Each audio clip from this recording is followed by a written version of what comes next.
TET Soma Kwanza TV kwa habari na matukio mbalimbali ya taasisi. Nimefurahishwa sana na uzinduzi huu. Kwanza taasisi imejipanga na pia imeweza kuwatambulisha waandishi na pia inaendelea kuwavuta, kuwapandisha juu waandishi wetu wa Tanzania. Nimefurahi sana Mheshimiwa Waziri alivyosema, kwa sababu hiyo anaendelea kuinua kipawa na anaendelea kuinua hii industry ya vitabu. Industry ya vitabu ni industry ambayo ni ya muhimu sana katika Tanzania, kwa sababu ndio inayowaendeleza watoto, ndio inayomtoa mtoto ambaye hana elimu akapata elimu. Kwa hiyo industry ya vitabu ni ya muhimu sana sana sana. Kwa hiyo namshukuru sana Mheshimiwa Waziri kwa kuweza kuitambua industry hii na kuweza kututia moyo na kuendelea kuinua vipaji ambavyo viko hapa Tanzania. Mabadiliko ni mazuri kwa sababu watoto sasa wanajifunza kupractice zaidi kuliko kufanya kwa kukremisha.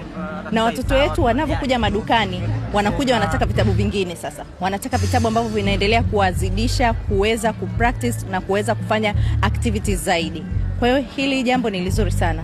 Ubadilishaji wa mtaala unaendelea kuwaboresha watoto ili watoto tuweze wawe competitive.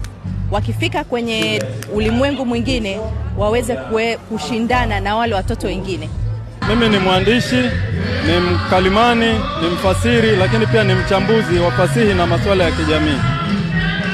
Kwa kweli nimefurahi sana kwa kuona tukio hili la leo, kwa sababu tukio hili la leo linaonyesha maendeleo makubwa ya kielimu katika nchi yetu na mapinduzi makubwa ambayo yamesababishwa na utoaji wa tuzo hii, ambalo jambo hili limeanzishwa na Mheshimiwa Adolf Mkenda, Profesa Adolf Mkenda, akiwa ndiye waziri wa elimu, sayansi na teknolojia. Ukweli ni kwamba tulikuwa na ukame wa ustawi wa fasihi katika nchi yetu, fasihi ikiwa ndio kioo kikubwa cha uandishi bunifu.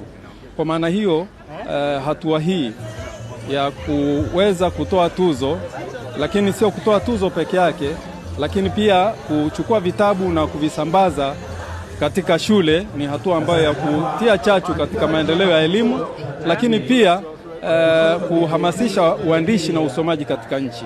Kwa hiyo kwa kweli naona ni jambo kubwa sana kwa nchi yetu. Labda mwisho kabisa, pengine ni kitu gani ambacho kwa sasa unaona serikali imefanikiwa kwa kiasi kikubwa sana ikilinganishwa na miaka ya nyuma kwenye sekta ya elimu? Katika sekta ya elimu, labda niseme ndio hili swala la kuhimiza sana usomaji wa vitabu, lakini pia kuweza kutoa vitabu vya kutosha kwa mashule kwa ajili ya wanafunzi waweze kupata vitabu vya kutosha. Hii ni hatua moja kubwa sana ambayo tumeona ni mapinduzi makubwa yamefanyika katika sekta hii ya elimu, kwamba wanafunzi sasa wanapata vitabu vya kusoma. Kama katika mpango huu kila shule inapata vitabu kati ya 8 mpaka 10 vya hao washindi. Kwa maana hiyo ni kwamba elimu na maarifa vinasambazwa zaidi, ni kama mlipuko fulani wa maarifa katika sekta yetu ya elimu. Bila shaka kwa miaka takriban kama 10 inayokuja, unaiona wapi Tanzania kwenye sekta ya elimu? Ninaiona Tanzania yenye vijana ambao wameongeza maarifa zaidi, vijana ambao wamepata vyanzo vya elimu na ubunifu zaidi. Kwa hivyo mimi naiona Tanzania itakayokuwa na mabadiliko makubwa sana, na tuna matumaini makubwa sana kwa vijana wetu kuzidi kupata elimu kama taifa.